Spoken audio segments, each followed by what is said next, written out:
Lepers TV? Yeah, Lepers TV. Lepers. Lepers. Lepers, like the disease. oh, leprous, Well, like lepers. Possessive. like a few lepers. Okay. The TV itself is not leprous. It's Lepers TV. Don't touch that dial. Hey. Hello, my name is Mike, I'm Roto. and we play Mr. Bungle, and you are watching Lepers TV. Woo!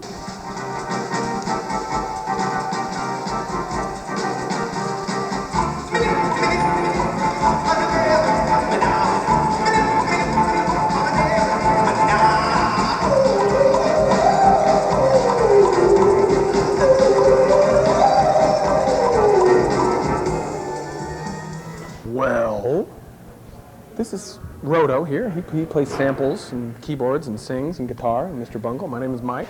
I play Mr. Bungle, and we're out here touring this lovely country for about a month, and we're playing 2 sets of music as opposed to having an opening band, because we find that opening bands really we figured that the more that we play, the more we can irritate the audience, and opening bands really make the audience feel a little too comfortable, and while we have them, we want to make sure that we can abuse them.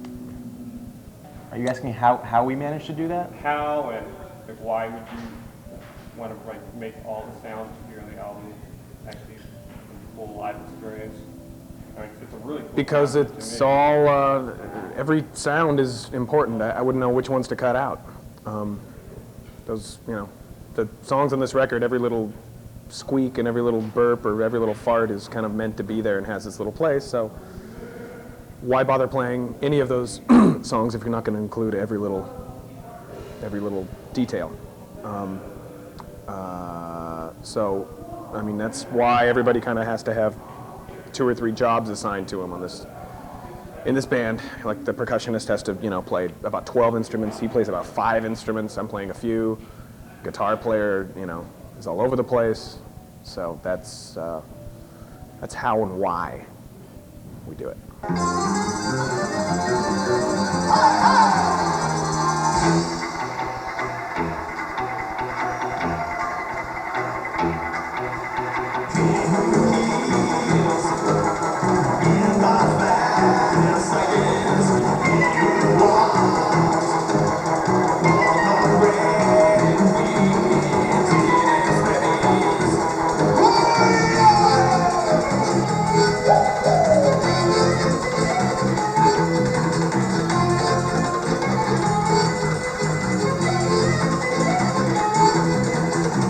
Roto, do you care to tell them how we recorded this one?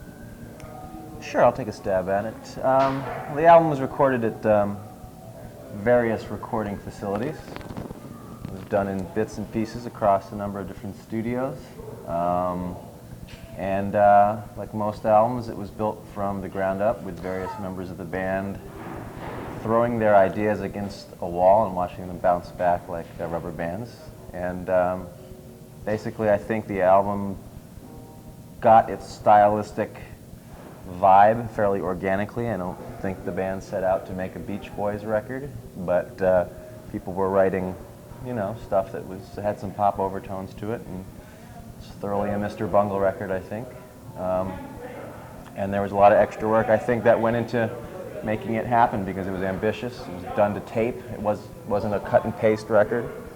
It was a real deal with tape, deal with analog tape, record real instruments, so there's nothing... Stupid, in other words. So it was put together pretty much the real deal, I think. And that's coming from, that's pretty good for a guy who wasn't there. See, he's new in the band, but he's learning how to bullshit. I've got years of experience with that. You still are a journalist, right? You're not an ex-journalist. Well, So, how does I've noticed like your songs, like a lot of you guys all write the music and the lyrics as well. How does that come about, like, as far as what songs get picked? whichever ones are the best and stand out on their own, those are the ones we use. No, it's not like, you have to use 2 of mine and 2 of Trey's and 2 of Trevor's. You try to leave your ego out of it, But, you know, sometimes it's painful. These songs are like your little babies, so you have to find other places to put them if the band doesn't want them.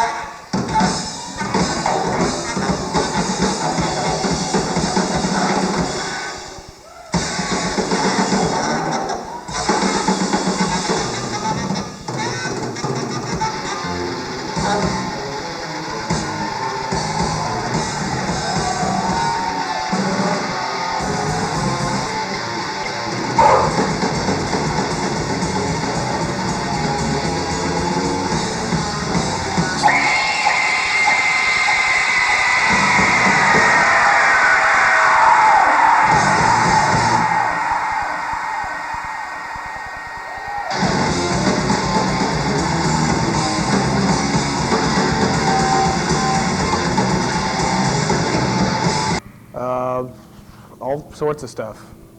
Been listening to a lot of old Cuban stuff.